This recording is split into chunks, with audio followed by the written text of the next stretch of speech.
গতকাল দেখলাম বিডিকে প্রোডাকশন হাউসের সহবাস সম্রাট স্যারের নির্দেশনায়।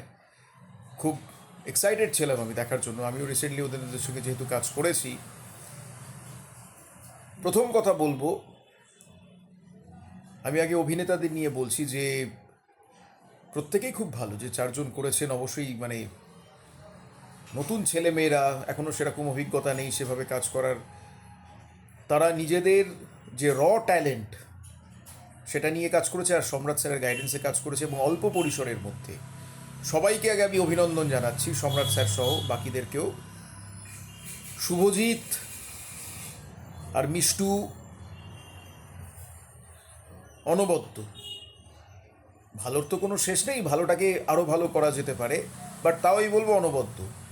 সায়ন আর নীলাশ্রী এই দুজনেও যথাযথ সঙ্গত করেছে। চারজনকে আরও বেটার হতে হবে। যে কোনো ভালোর কোনো শেষ নেই। একজন পারফর্মার কখনোই তার পারফরমেন্স নিয়ে সন্তুষ্ট হতে পারে না, বাট চারজনকেই আমি বলবো অভিনন্দন। স্টোরি টেলিং আর একটু যদি বিস্তারিত হতো তাহলে ভালো হতো।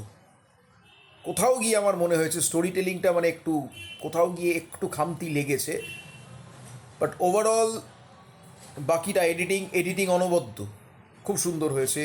মিউজিক সব মিলিয়ে স্টোরি টেলিংটা যদি আরেকটু বিস্তারিত হতো তাহলে আরেকটু হয়তো বোধগম্য হতো বিষয়টা।